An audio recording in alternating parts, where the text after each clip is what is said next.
Hi, good morning. Welcome to Simply Country Cuisine. So this morning I'm going to do another quick crock pot meal for all you working parents and underappreciated teachers and nurses and such as, but this is a quick, and I think this is going to be good. Now, we've never tried this before, but my family loves Asian food, and it's kind of reminded me of a sweet and sour chicken. The recipe qualities that I will be telling you serve 6.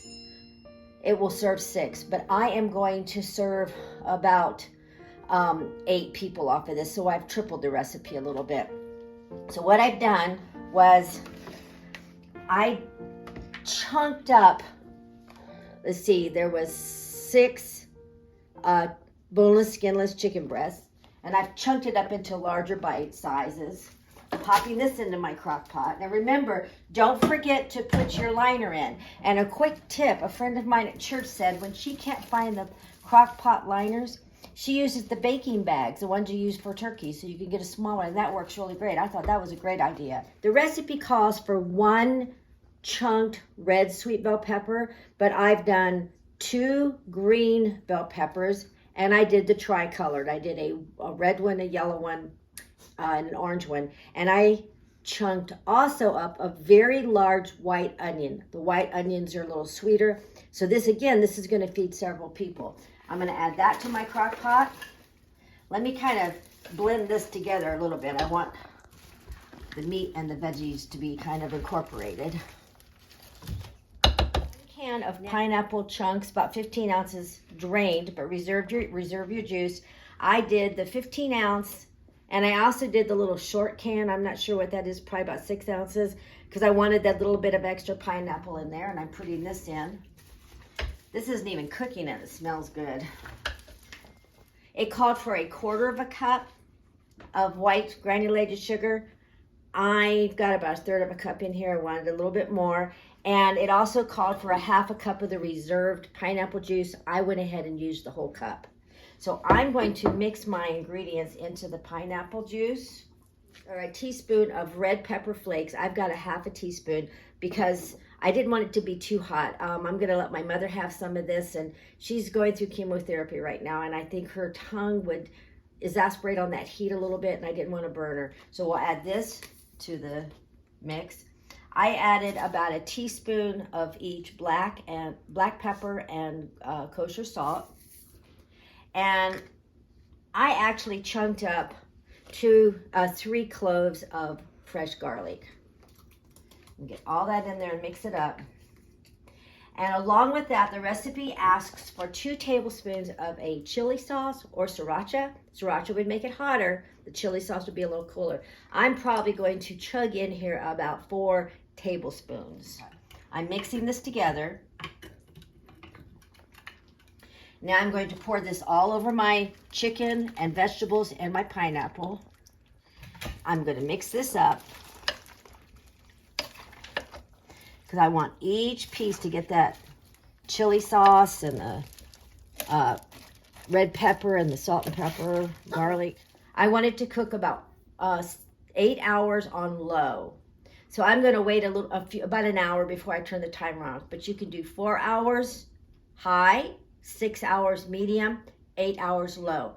But when you come back to us this afternoon, we're going to make a little cornstarch slurry and thicken it up. And I'm going to serve it with a nice sticky jasmine rice that we will have already steamed. And I thought some steamed broccoli would go well with it. So come back with us this afternoon and let's try this together. Hi, welcome back. If you remember, this morning we started our sweet and sour pineapple chicken in the crock pot, and it's done. It did go, I went ahead and did it slow and low for 8 hours. This is what we've come up with so far.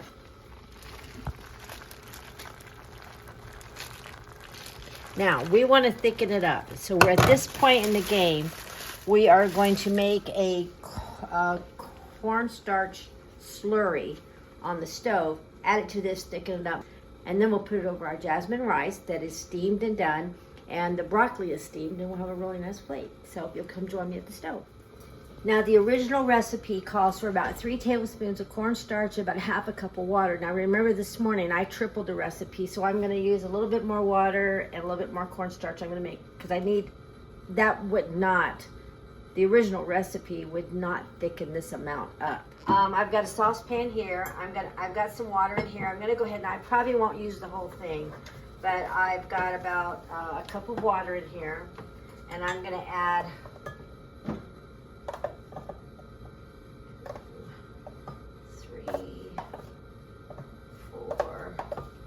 maybe about 5 tablespoons. We'll start and see what that looks like. But I want to blend it and mix it into this measuring cup. I didn't want to do it over the heat. Now I'll put it on the heat. And I'm just going to stir this till it thickens up nicely.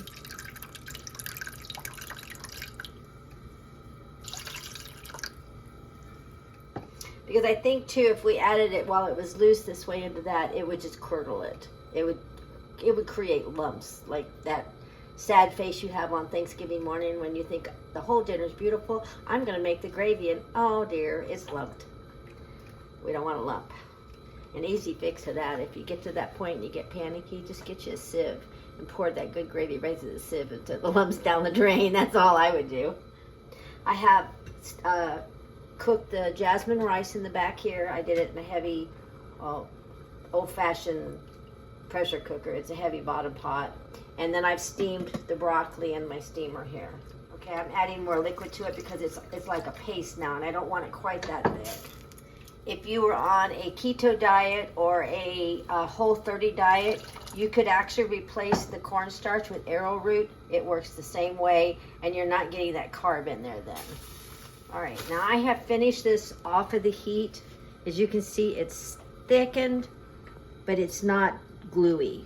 What I'm gonna do is pour it in slowly and mix it until it gets to the thickness that I want it to.